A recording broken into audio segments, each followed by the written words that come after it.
Vamos continuar as meditações que estamos fazendo na carta aos Efésios. Estamos no capítulo 4 e hoje nós vamos meditar um pouco a partir do versículo 17 até o versículo 32. Uma leitura um pouco longa, mas vamos ouvir.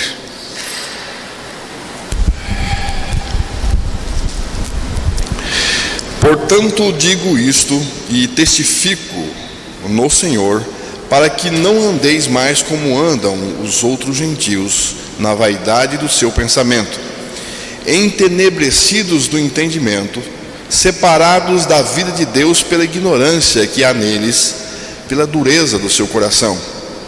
Tendo-se tornado insensíveis, entregaram-se à dissolução, para com avidez cometerem toda sorte de impureza.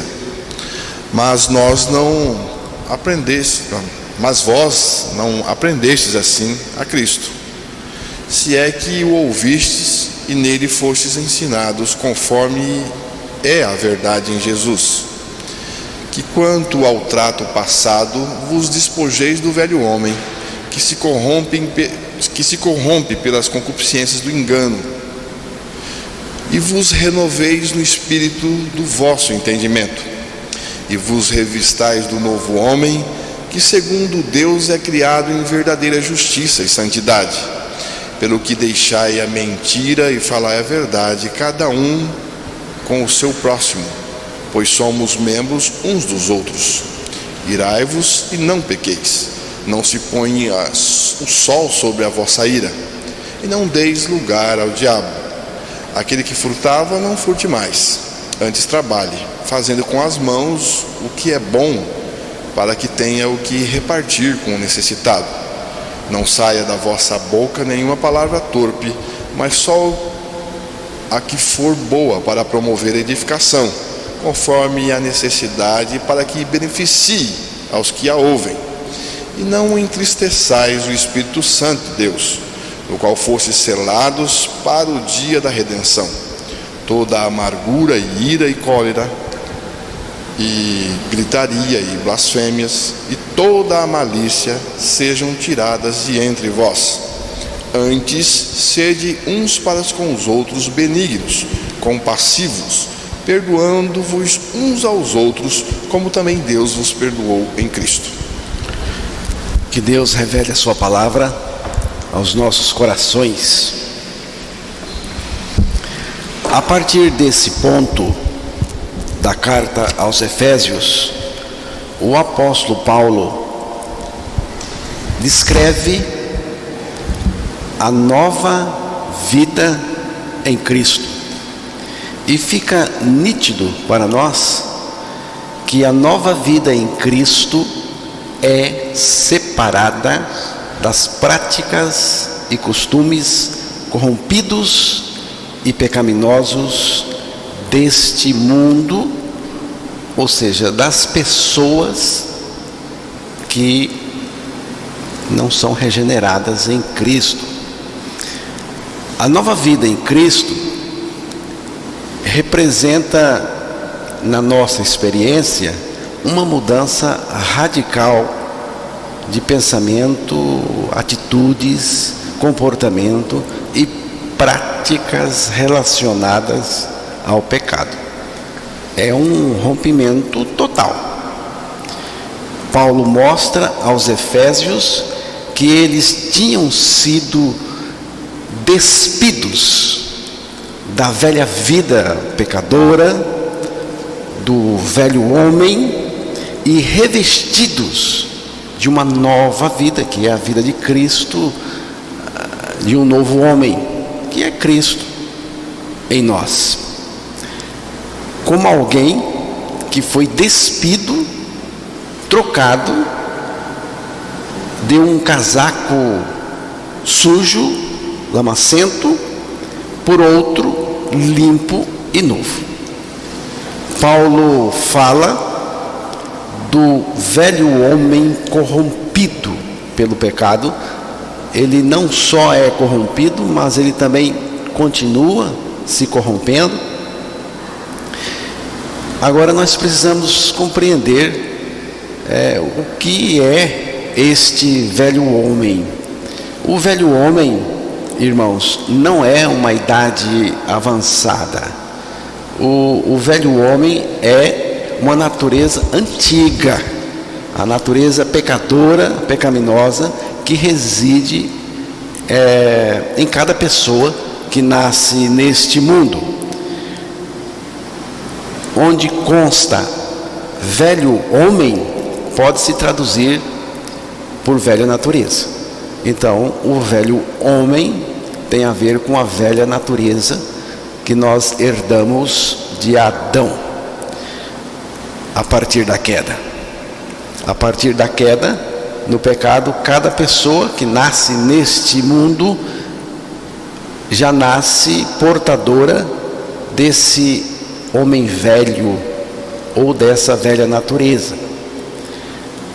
Sabendo isto, que o nosso homem velho foi crucificado com ele aqui é Cristo, para que o corpo do pecado fosse desfeito, destruído, a fim de não servirmos mais ao pecado. Romanos capítulo 6, o verso 6 é o texto que eu li agora aqui. O nosso velho homem foi crucificado com Cristo. Isto é um fato. É um fato. Aqui diz que o homem velho foi crucificado. Não é será. Foi crucificado com Cristo. Isto é um fato. O corpo do pecado foi destruído, foi desfeito, desmanchado. Isto é o resultado da crucificação do homem velho com Cristo nele, em Cristo, a fim de não servirmos mais ao pecado. Agora nós temos uma finalidade, temos um fato: foi crucificado o homem velho. Temos um resultado, e o resultado é a destruição do corpo do pecado na crucificação do velho homem em Cristo. E temos uma finalidade: para que o homem velho foi crucificado e o corpo do pecado foi destruído. Aqui diz que é para não servirmos mais ao pecado. Essas três coisas estão interligadas e não podem ser separadas. Se você experimenta o fato, a crucificação do seu homem velho, você também experimenta o resultado e experimenta a finalidade. Agora, tem aqueles que acham que nós temos que crucificar o velho homem todo dia. Mas a palavra de Deus não diz isso. Ela não diz que nós temos que crucificar o nosso homem velho. Ela não diz. O que ela diz? Ela diz que o nosso homem velho foi crucificado. Já foi crucificado. Não sou eu que crucifico o velho homem. Ele já foi. Quem crucificou foi Jesus. Os homens, pela permissão e desígnio de Deus, crucificaram o Senhor Jesus. Mas Jesus Cristo nos crucificou com ele, crucificou os pecadores com ele lá na cruz. Então, irmãos, vejam bem, nós não nos crucificamos, nós fomos crucificados com Cristo, é um fato, só precisamos crer. Deus não ordena que nós nos matemos, não é isso, mas Ele ordena que nós consideremos mortos, que nós estamos, eu preciso considerar que eu estou morto com Cristo. Romanos 6,11, ali diz que é para considerar morto já, morto em Cristo e vivo também, morto em Cristo na cruz e vivo em Cristo pela nossa ressurreição juntamente com Ele. Outros acham que o velho homem se deve dominá-lo. Tem muita gente que pensa assim, que o velho homem se deve dominá-lo através de oração, jejum, entre outros expedientes humanos e religiosos. Mas não tem como reter esse monstro pecaminoso. Não tem como. Nada a nível humano, filosófico e religioso funciona com o homem velho ou a velha natureza.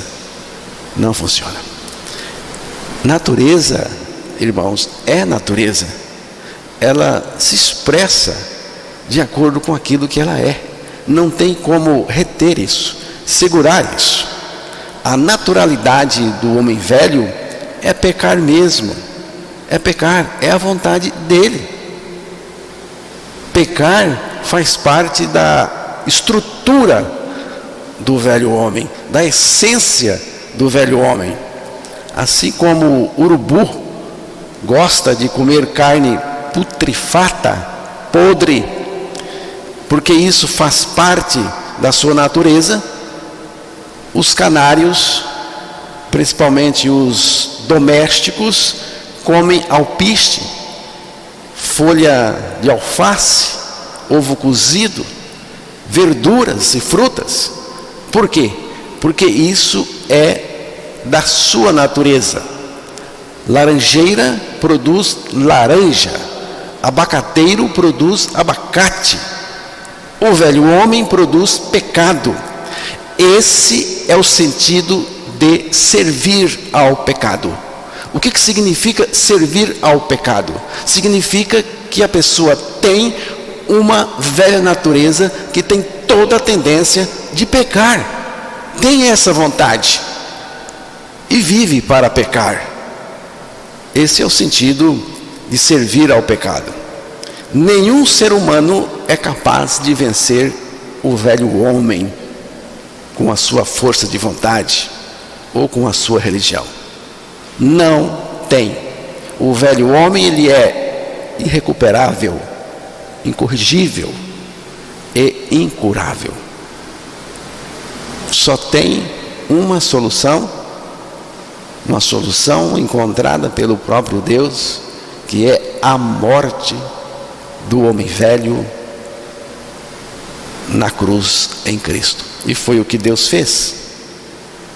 A única medida que existe é a morte do velho homem. Outros ainda acham que o homem velho se deve agradá-lo, porque se deve satisfazer-lhe a vontade. E como satisfazem o velho homem?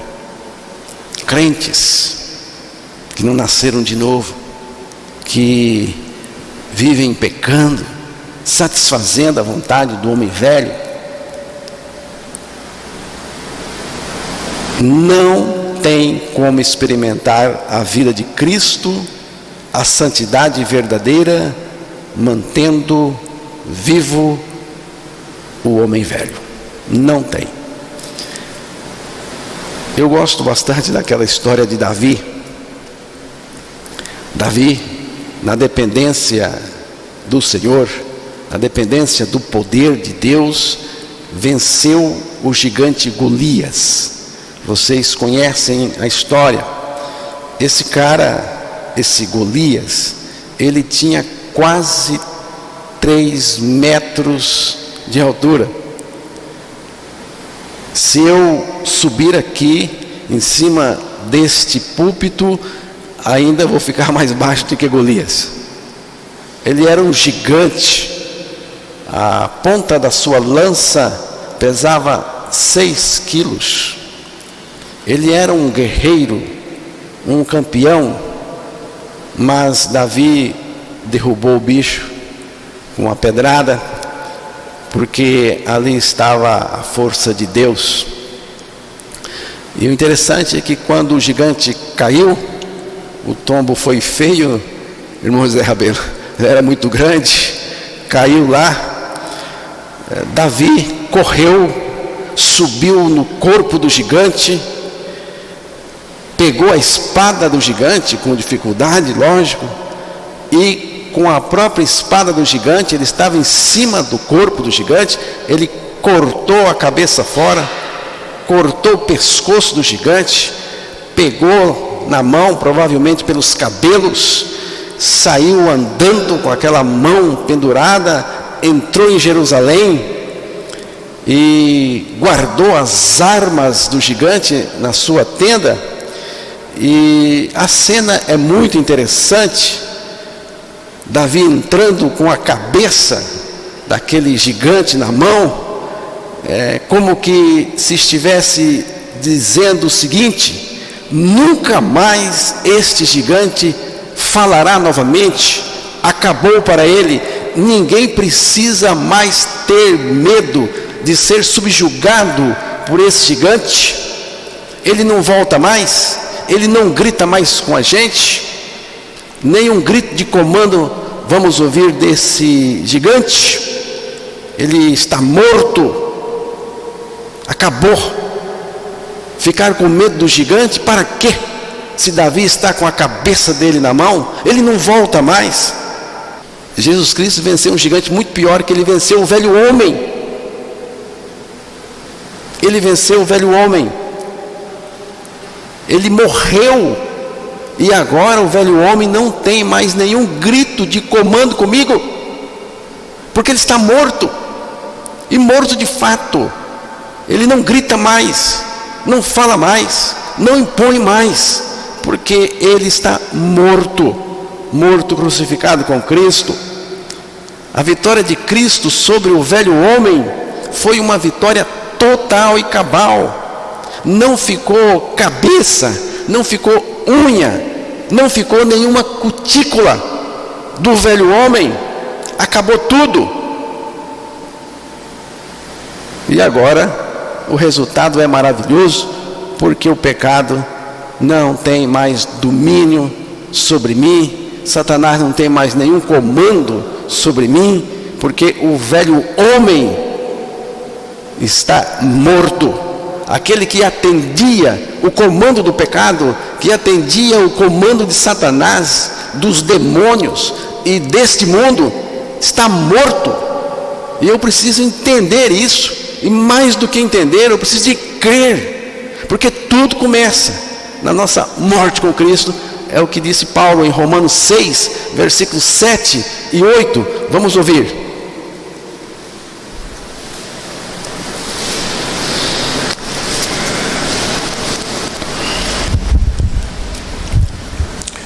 Porquanto quem morreu está justificado do pecado. Ora, se já morremos com Cristo, cremos que também com Ele viveremos. Tudo começa na morte com Cristo. Se morremos, estamos justificados. Se morremos, também vamos ter a vida nova. Então, irmãos, é sobre isso que trata a leitura que foi feita para nós no início de Efésios 4, de 17 a 32. É sobre isso que Paulo está exortando os efésios. O velho homem está morto. vocês foram trocados, agora é um novo homem.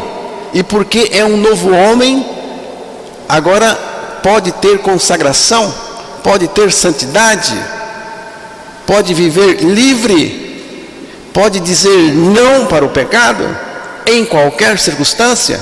Agora, se o homem velho está vivo, não tem jeito, mas Paulo disse que ele morreu. Então, irmãos,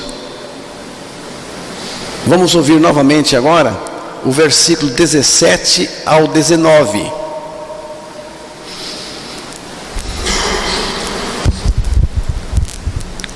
Isto, portanto, digo e no Senhor testifico, que não mais andeis como também andam os gentios, na vaidade dos seus próprios pensamentos, obscurecidos de entendimento, alheios à vida de Deus por causa da ignorância em que vivem, pela dureza do seu coração, os quais, tendo se tornado insensíveis, se entregaram à dissolução, para com avidez cometerem toda a sorte de impureza. Exatamente.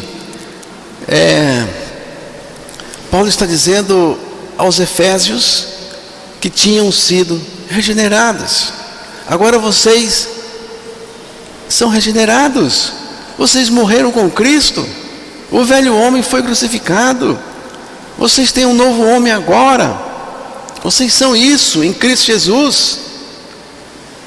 Agora não é para viver como vocês viviam antes. Não é mais para viver como vivem aquelas pessoas que não foram regenerados. Paulo diz aí, não andeis. Está falando para o regenerado. Porque só o regenerado agora pode atender a ordenança de Deus. Pode atender à vontade de Deus. Porque tem uma nova natureza. Não andeis mais como andam os outros gentios. Outros gentios aqui são as pessoas não regeneradas em Cristo. Não é para mim andar do jeito deles, viver do jeito deles, na vaidade da mente, na vaidade dos pensamentos. O que significa isso? A vaidade da mente, do pensar, dos pensamentos deste mundo.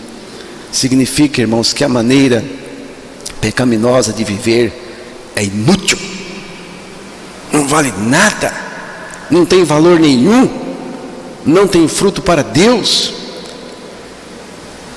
A nova criatura em Cristo é diferente, vive diferente, pensa diferente.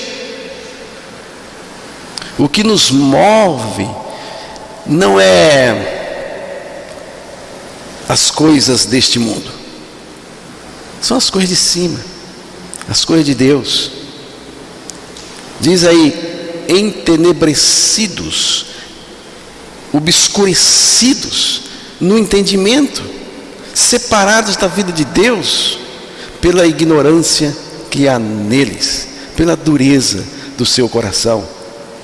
Assim é o mundo, são as pessoas não regeneradas, são incapazes de compreenderem as verdades espirituais, porque são ignorantes no sentido espiritual, são cegos espirituais e duros de coração. A mente está estratificada, compactada, cauterizada. É assim, mente calejada, tem calo na mente, por isso não sente nada, é insensível às coisas de Deus. A consciência está abafada e o coração está duro. A consciência está abafada e o coração está duro. Então, irmãos, são pessoas que vivem de uma maneira desprezível no pecado, não tem vergonha nenhuma e acha normal. Você já pensou isso? Vive o pecado e acha normal. Tem gente assim. Tem gente na igreja assim. Tem crente assim. Ele vive no pecado e acha normal. É normal para ele. Sabe por quê? Porque a mente dele está cauterizada, calejada. Ele não sente mais.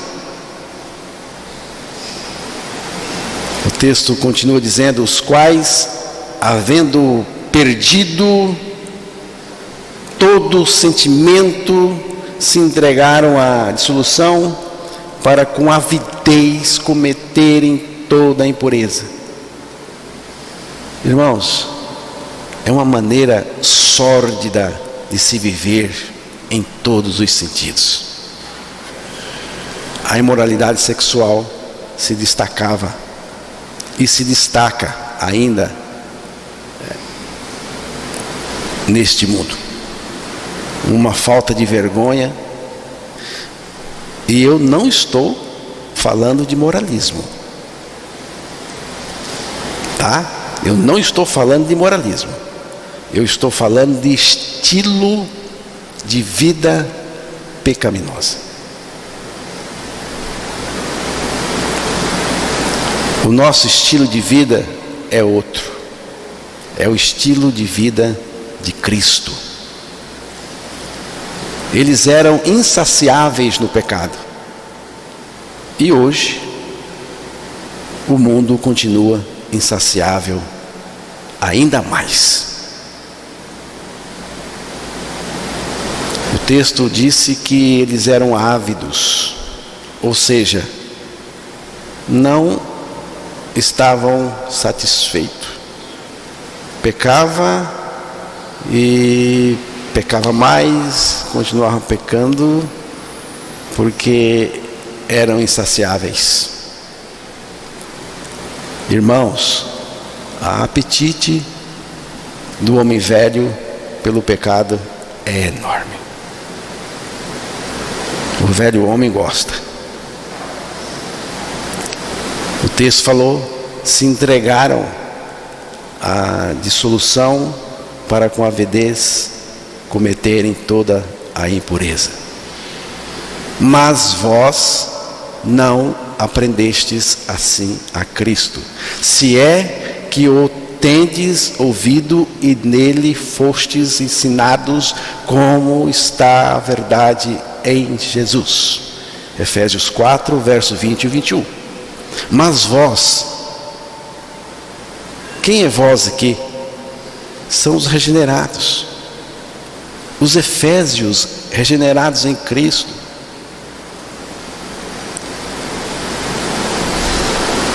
O modo de viver da nova criatura é um modo de viver oposto, totalmente ao contrário deste mundo.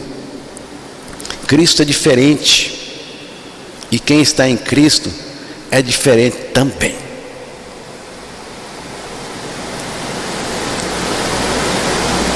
Quem está em Cristo vive do jeito de Cristo, porque é Ele mesmo vivendo em nós. Nele fostes ensinados, como está a verdade em Jesus. Isto significa que a experiência que eles tinham era uma experiência em Cristo, porque nele fostes ensinados, em Cristo Jesus. Aqui é a identificação. O que é a verdade em Cristo?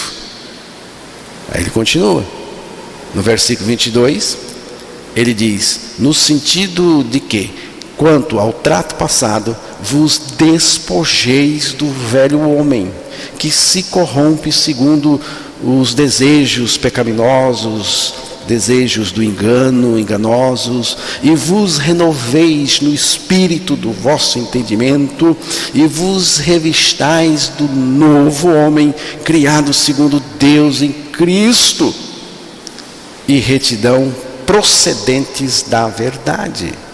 quanto ao trato passado. O velho homem já foi crucificado, agora ele precisa sair, porque você precisa crer que foi crucificado. Quando nós cremos, a gente sai disso, e aí a gente veste a nova vida, que é o próprio Cristo vivendo em nós. Os efésios regenerados despojaram da velha natureza, saíram fora, tiraram isso, e se revestiram da nova natureza, quando creram que com Cristo morreram e ressuscitaram. Quando você crê na sua morte com Cristo, esse velho homem deixa você, ele sai, e aí você é revestido de uma nova natureza, mas é pela fé. Assim nós nos despojamos do velho homem de uma vez por todas. O homem velho ou a velha natureza só sai na morte com Cristo.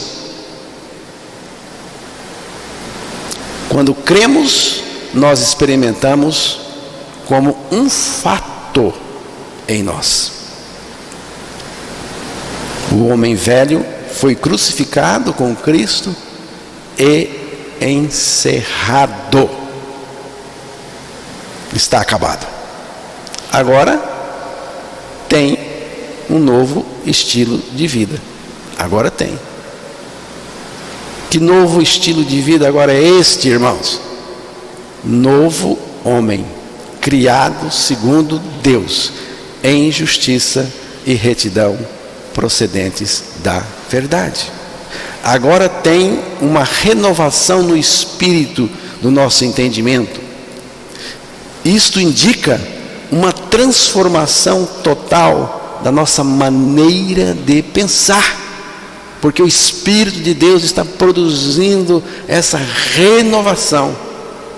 Há uma mudança na maneira de pensar, uma mudança radical, uma mudança da impureza mental para a santidade.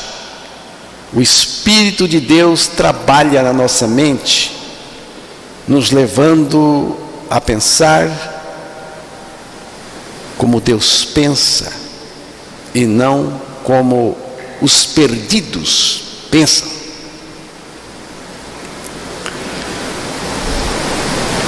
Veja o versículo 25, fazendo favor. Por isso, deixando a mentira, fale cada um a verdade com o seu próximo, porque somos membros uns dos outros. Por isso o quê? Por isso significa, o seu velho homem foi crucificado. Você está livre do velho homem. Você agora tem um novo homem. Você é um novo homem. A vida de Cristo está em você. Por isso, e só por isso, porque você é uma nova criatura, deixai a mentira. Só a nova criatura pode deixar de mentir, porque tem uma nova natureza. Por isso, deixai a mentira, toda espécie de mentira, seja o torcer a verdade, seja o exagero, seja a fraude, qualquer tipo de mentira. Você não pode mais continuar mentindo, porque você é uma nova criatura. Você tem que falar a verdade. Diz aí, para falar a verdade uns com os outros, a verdade da palavra. A trapaça maior é quando a nossa vida não confere com o que a palavra de Deus diz. É a mentira maior. Mas, irmãos, aí diz que a mentira na nossa vida, porque nós nascemos de novo, essa mentira foi substituída pela verdade. O diabo é o pai da mentira. Quando falamos a verdade, Deus está trabalhando em nós. Quando espalhamos mentira, o diabo está agindo por nosso intermédio. Irai-vos e não pequeis. Não se ponha o sol sobre a vossa ira, nem deis lugar ao diabo. Preste bem atenção aqui, novas criaturas, porque é para vocês que o texto está se dirigindo. Irai-vos e não pequeis. Você pode irar? Não só pode, você tem que irar. Aqui é um mandamento: irai-vos com as coisas erradas, com o pecado. Quando você está vendo algo errado, algo pecaminoso, e você fica aí impassivo, achando bonito, você é velho homem. Irai-vos e não pequeis. Agora tome cuidado, que a ira e o pecado está aqui bem pertinho. Irai-vos e não pequeis. Aquela ira carnal, essa é pecaminosa. E diz aqui: não se ponha o sol sobre a vossa ira, nem deis lugar ao diabo. Você pode até estar veemente, estar um pouco irado com uma pessoa, uma situação, principalmente uma pessoa. Você discutiu com ela porque você está mostrando a verdade, só que você vai dormir. A hora que você colocar a sua cabeça no travesseiro, essa ira tem que acabar. No outro dia você tem que levantar, você não está nem aí mais para isso. Não carregue para o outro dia não. Aqui diz: irai-vos e não pequeis. Porque se você carregar a sua ira para o dia seguinte, você está dando lugar ao diabo. E o diabo gosta de um iracundo.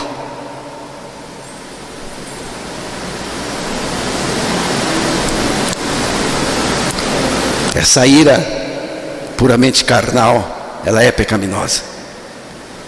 Quando a ira, irmãos, provém da raiva, provém do ódio, provém da mágoa, do ressentimento, da vingança, da inveja, essa ira é pecado.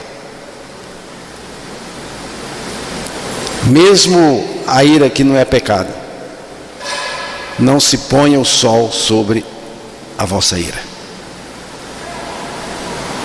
A ira tem que acabar antes do dia terminar.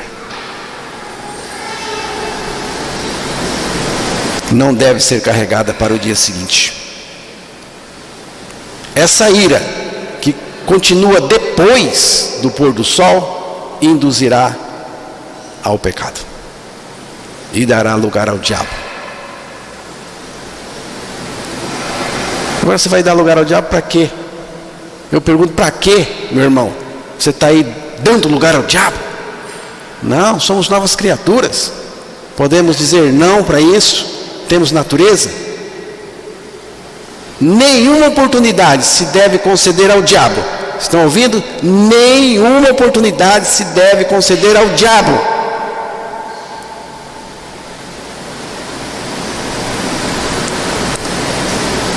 O apóstolo Paulo entende que a ira injustificada que promove outras ações pecaminosas, a ira que a pessoa carrega em sua vida ou permite permanecer em seu interior, por fim dará acesso ao diabo em sua vida.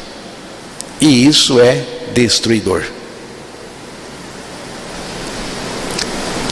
E continua dizendo: aquele que furtava, não furte mais. Você é nova criatura. Você não pode continuar nisso. Se continuar, porque não é. Antes, trabalhe.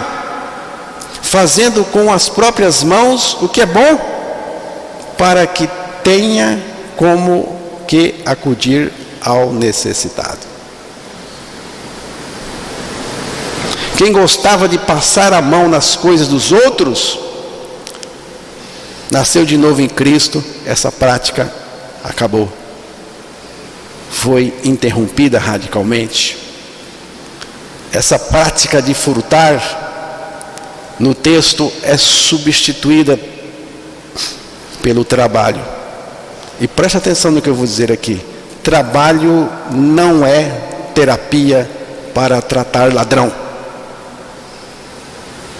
Trabalho não é terapia para tratar ladrão. Paulo coloca o trabalho aqui, porque o trabalho é bom, ele falou, é bom.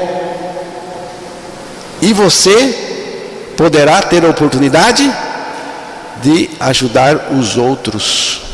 Olha só, você trabalha só para você, não é? Você trabalha para quem? Eu sei que é para você. Mas olha nesse texto aqui, aqui diz que se precisar ajudar outro, que Deus colocar no seu caminho, você vai ajudar com o seu trabalho. O que trata ladrão é cruz, ali morre.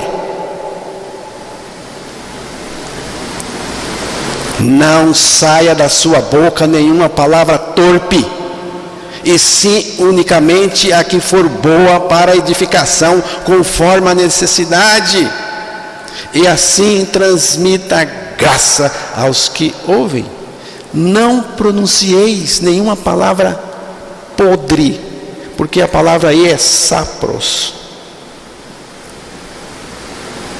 significa podre, palavra usada para frutos podres e para peixe podre. O peixe não podre já tem um cheiro que eu não gosto. Tem um cheirinho enjoado, não tem, Zé? Mas você imagine um peixe podre. Isso abrange palavras de queixumes, zombaria, sarcásticas, palavras ofensivas. Tudo isso está aí dentro dessa palavra torpe. Irmãos, quando o nosso coração é mudado, muda também a nossa linguagem. Em vez de más palavras, palavras ruins, fale só conforme a necessidade, para que beneficie aos que ouvem. Tanto individualmente, quanto o corpo de crentes em Cristo, precisam de palavras que edificam, que fortaleçam aos que ouvem. Palavras, diz aqui, que transmitem graça aos que ouvem. A nossa fala, irmãos, deve ser cheia de graça, deve extravasar graça. A graça de Deus, a misericórdia de Deus, deve derramar dos seus lábios. Conversa torpe, maligna, entristece o Espírito de Deus. É o que está dito aí.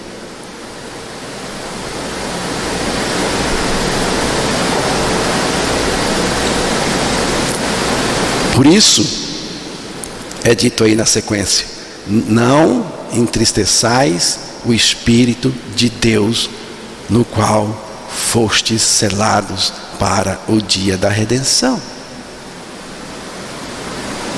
O que significa entristecer o Espírito aqui? Olha, irmãos, pelo contexto aí, pode até não ser isso, mas pelo contexto aí, são as suas palavras torpes, as suas conversas bestas, que não edificam nada. Então, você entristece o Espírito Santo, porque o Espírito Santo trabalha com palavras, com as palavras de Deus, tem que sair da nossa boca.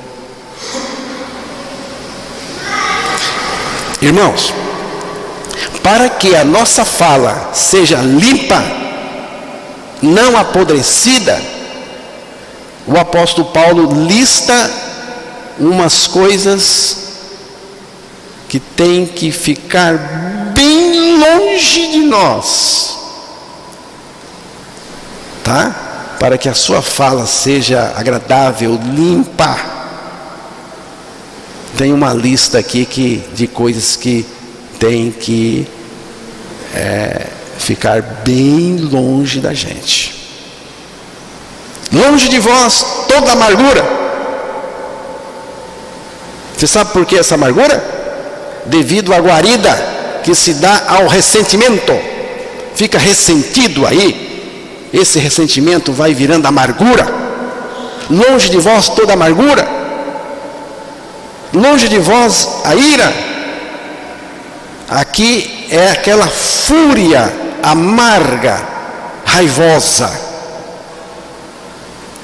Longe de vós a cólera, aquele ressentimento encharcado, que encharca a vida da pessoa.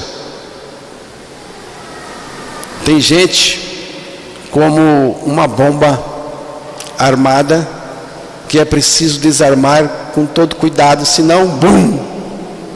Não tem gente assim? Você tem que chegar naquele irmão com todo cuidado para desarmar a bomba, porque senão, bum! Raivoso. É um viver mal-humorado. A pessoa vive como que se alguém esteja pisando no calo dela. E vou dizer para vocês, tem umas pessoas que são especialistas em pisar só no calinho, aquele ponto que dói.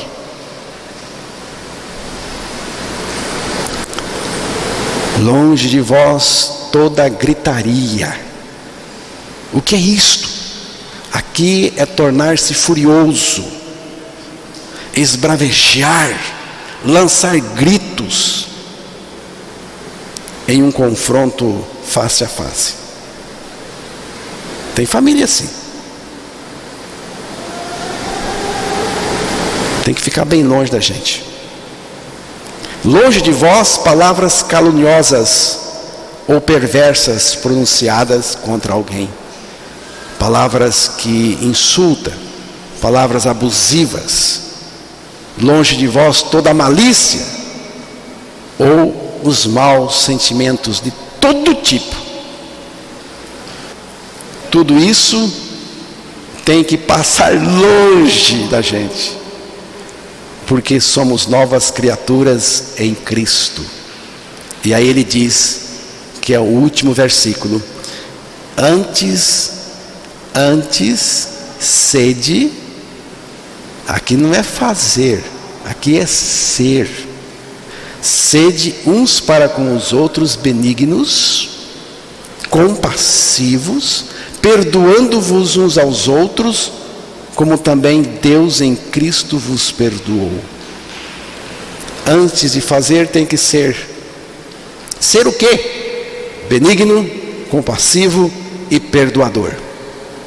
Você vê? Tem uma lista negativa que nós, novas criaturas, podemos dizer não, porque eu tenho outra natureza. E agora aqui tem uma lista aqui positiva, né? Ser benigno, compassivo e perdoador. Perdoando-vos uns aos outros, como também Deus em Cristo vos perdoou. O contraste aqui é muito grande, irmãos, entre o antes e o depois, entre as práticas do homem velho e as virtudes do novo homem, ou seja, do próprio Cristo em nós. O perdão de Deus primeiro age na nossa vida. Você vê aí que primeiro é o perdão de Deus. Ele age na nossa vida, e quando o perdão de Deus age na nossa vida, porque nós experimentamos a obra da cruz, nós nos tornamos semelhantes ao próprio Cristo, ao próprio Deus, perdoador. Vamos perdoar com o perdão que Deus colocou em nós. O Evangelho gera um coração igual ao de Deus, nobre, gracioso, amoroso, misericordioso e perdoador.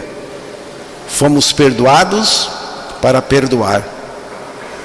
Agora, irmãos, ninguém tira perdão de si mesmo, mas com o perdão de Cristo, perdoamos qualquer pessoa e qualquer coisa que tenha sido feita para nós.